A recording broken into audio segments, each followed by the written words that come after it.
Good morning everyone, at eto na nga po mag-start na tayo magluto, at ang lulutuin ko for today is ginataang papaya. At ito si Habi naghihimay ng malunggay. Ito na, pinadalahan ako nung aking mother-in-law ng papaya. So ang laki talaga guys ng papaya, nakakatuwa talaga. So tanim niya to. So ganun talaga yung biyenan ko pag may mga prutas silang meron doon available, talagang pinadadalahan ako. So talagang very thankful ako, no. Iba rin talaga pag may mabait kang biyenan at pag mabait ka sa biyenan mo. So anyway guys, kasi sobrang laki nito, ang plano ko sana dito pahinugin.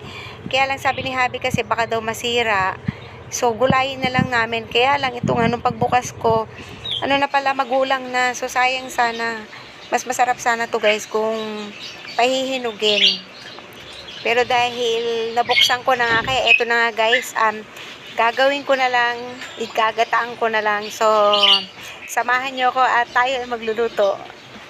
So, ito yung isa sa una kong natutunang lutuin nung maliit ako, yung ginataang papaya. Kasi nga marami kaming tanim ng papaya, no? So, syempre nakikita ko nun sa mga ate ko, sa kuya ko, no? So, kaya natutunan ko siyang lutuin. So yun na nga, no? Pag gusto namin magluto nun, pipitas ka lang ng bunga ng papaya. So, yun na.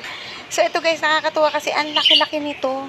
Siguro pag tinimbang mo to, parang nasa 1 kilo yata sa sobrang laki. So, ang gusto ko dito guys, yung hiwa nito is maninipis. Kasi mas masarap talaga pag maninipis yung hiwa, nas lalong manunuot yung gata dito sa papaya.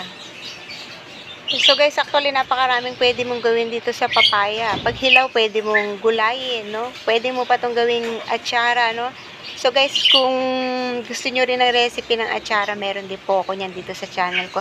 So itong ganitong klase ng papaya guys, masarap i-atsara to kasi ano na, papunta na sa pagiging maniba. So manamis-namis na to, kaya masarap na tong gawing atsara. So guys, ito yung ulam na napakasimple lang gawin at lutuin. Hindi ganong komplikado, no.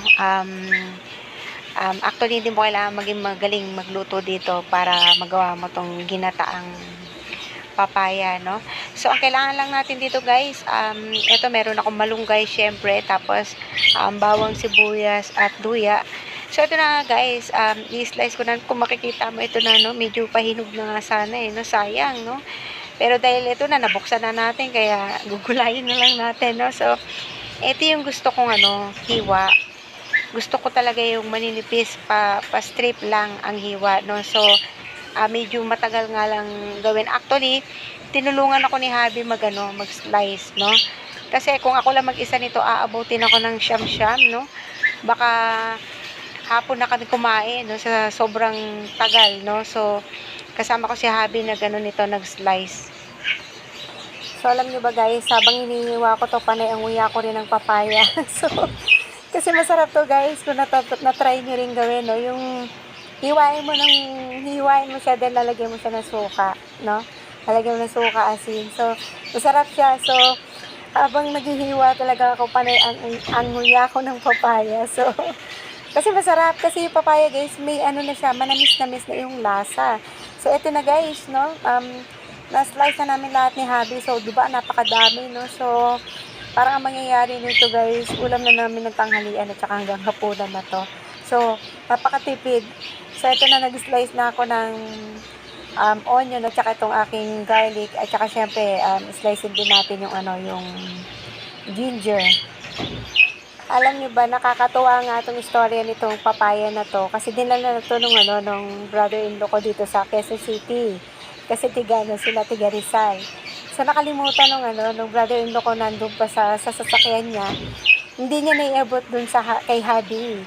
So anong nangyari, naibalik niya ulit sa Rizal yung papaya. So twice tuloy bumalik yung papaya dito sa Quezon City, kasi ginawa ni brother-in-law nung kinahaponan, dinala ulit dito sa amin yung papaya, no, kasi sayang nga naman daw para matikman namin.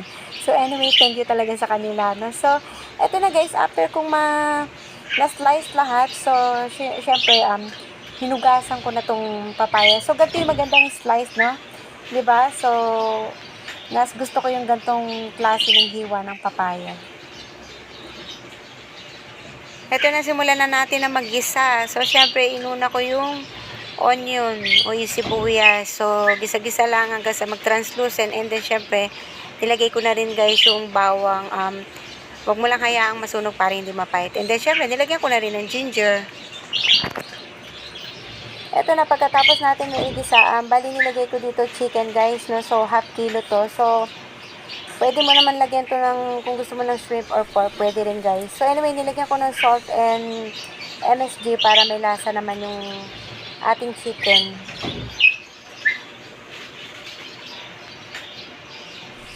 At pagkatapos, lagay ko na din yung shrimp paste o yung nas kilala sa atin, syempre na bagoong alamang. So, saute lang din natin yan. Okay na, so ilalagay ko na tong papaya. So, nakita ko nga ang dami, no? So, itong malaki kong kawali na puno ng papaya, no? Bala ko nga kanina, iluto to dun sa pinakamalaking kawali. Kaya lang, hindi ko na ngayon nilabas kasi sa tingin ko naman kasya naman dito. So, ito na, nilagyan ko ng kalahati ng gata. So, kalahati lang guys yung nilagay ko kasi mamaya lalagyan ko pa siya ng kakang gata. So, pakukulong ko lang ng konti ito and then after nito, ilalagay ko naman mamaya yung malunggay.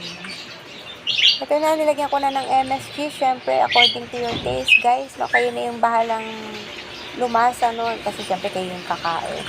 So, after this, patutuyuhan ko lang to ng konti. So, pagkatapos nun, ito na, natuyo na. Then, tsaka ko na to inilagay itong malunggay. Lastly, ilalagay ko na itong kakang gata at syempre yung ceiling green. So, guys, bali na gamit kong nyug dito, 2 nyug. So, bago tayo magtapos, magpapasalamat po muna ako sa inyong lahat. Maraming salamat po sa matyagang nanonood sa aking channel. At syempre, kung bago ka sa channel ko, please like and subscribe po. So anyway guys, eto na. Magsasali na ako at syempre ready na. No? I-ready ko na at kami ay kakain na. So there you have it guys. Tapos na yung aking ginataang papaya. I hope nag-enjoy kayo sa aking video for today. Thank you and God bless everyone. Have a nice day. Bye-bye.